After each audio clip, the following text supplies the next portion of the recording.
ಇನ್ನು ಈ ನಡುವೆ ರಾಹುಲ್ ಗಾಂಧಿ ವಿಚಾರಕ್ಕೆ ಸಂಬಂಧಪಟ್ಟಂತೆ ಎಐಸಿಸಿ ಅಧ್ಯಕ್ಷ ಮಲ್ಲಿಕಾರ್ಜುನ್ ಖರ್ಗೆ ಅವರು ಕೂಡ ಮಾತಾಡಿದ್ದು, ರಾಹುಲ್ ಗಾಂಧಿ ಅವರನ್ನು ಗುರಿಯಾಗಿಸಿಕೊಂಡು ಆಡಳಿತಾರೂಢ NDA ಮೈತ್ರಿಕೂಟದ ನಾಯಕರು ನೀಡುತ್ತಿರುವ ಹೇಳಿಕೆಗಳು ಅತ್ಯಂತ ಆಕ್ಷೇಪಾರ್ಹ ಮತ್ತು ಹಿಂಸಾತ್ಮಕವಾಗಿವೆ ಅಂತ ಕಾಂಗ್ರೆಸ್ ಅಧ್ಯಕ್ಷ ಮಲ್ಲಿಕಾರ್ಜುನ್ ಖರ್ಗೆ ಅವರು ಕಿಡಿಕಾರಿದ್ದಾರೆ. ಇನ್ನು ಕೇಂದ್ರ ಸರ್ಕಾರದ ಸಚಿವರು, ಬಿಜೆಪಿ ಸಚಿವರು ಒಬ್ಬರು ಲೋಕಸಭೆಯ ವಿರೋಧ ಪಕ್ಷದ ನಾಯಕನನ್ನು ನಂಬರ್ 1 ಭಯೋತ್ಪಾದಕ ಎಂದು ಕರೆದಿದ್ದಾರೆ.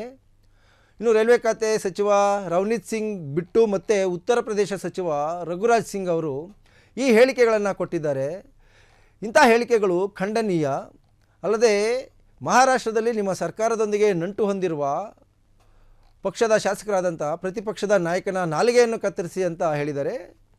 ಹಾಗೆ ಕತ್ತರಿಸಿದವರಿಗೆ 11 ಲಕ್ಷ ರೂಪಾಯಿ ಬಹುಮಾನ ಅಂತ ಕೂಡ ಹೇಳಿದರೆ ಇದು ಸರಿಯಲ್ಲ, ಪ್ರಜಾಪ್ರಭುತ್ವ ವ್ಯವಸ್ಥೆಯಲ್ಲಿ ಇದು ಸರಿಯಲ್ಲ ಅಂತ ಎಐಸಿಸಿ ಅಧ್ಯಕ್ಷ ಮಲ್ಲಿಕಾರ್ಜುನ್ ಖರ್ಗೆ ಅವರು ಈ ಕುರಿತು ಟ್ವೀಟ್ ಮಾಡಿದ್ದಾರೆ. ಜೊತೆಗೆ ಪ್ರಧಾನಿ ನರೇಂದ್ರ ಮೋದಿ ಅವರಿಗೆ ಒಂದು ಸುದೀರ್ಘವಾದಂಥ ಒಂದು ಪತ್ರವನ್ನು ಬರೆದಿದ್ದಾರೆ.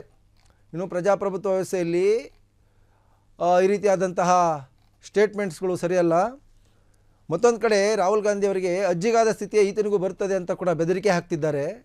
ಇದು ಸರಿಯಾದ ವಿಧಾನ ಅಲ್ಲ ಅಂಥೇಳಿ ಪ್ರಧಾನಮಂತ್ರಿ ನರೇಂದ್ರ ಮೋದಿ ಅವರಿಗೆ ಮಲ್ಲಿಕಾರ್ಜುನ್ ಖರ್ಗೆ ಅವರು ಸುದೀರ್ಘವಾದಂಥ ಒಂದು ಪತ್ರವನ್ನು ಕೂಡ ಬರೆದಿದ್ದಾರೆ, ಒತ್ತಾಯವನ್ನು ಕೂಡ ಮಾಡಿದ್ದಾರೆ.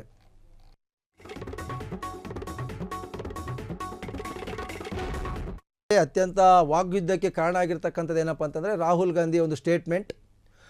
ಅದನ್ನು ವಿರೋಧಿಸ್ತಾ ಇರ್ತಕ್ಕಂಥ BJP ನಾಯಕರು ಅದನ್ನು ಬೇರೆ ರೀತಿಯಲ್ಲಿ ಹೇಳಿಕೆಗಳನ್ನು ಕೊಡೋದ್ರ ಮೂಲಕ ವಿರೋಧ ಮಾಡ್ತಾಯಿದ್ರೆ, ಮತ್ತೊಂದು ಕಡೆ ರಾಹುಲ್ ಗಾಂಧಿ ವಿಪಕ್ಷ ನಾಯಕರ ಪರವಾಗಿ ಕಾಂಗ್ರೆಸ್ನ ನಾಯಕರು ಕೂಡ ಈಗ ನಿಂತಿರ್ತಕ್ಕಂಥದ್ದು ಅವರ ಬೆನ್ನಿಗೆ. ಇಂಥ ಹೇಳಿಕೆಗಳು ಸರಿಯಲ್ಲ ಅಂತೇಳಿ ಎಐಸಿಸಿ ಅಧ್ಯಕ್ಷ ಮಲ್ಲಿಕಾರ್ಜುನ್ ಖರ್ಗೆ ಪ್ರಧಾನಿ ನರೇಂದ್ರ ಮೋದಿ ಅವರಿಗೆ ಪತ್ರವನ್ನು ಬರೆದಿದ್ದಾರೆ.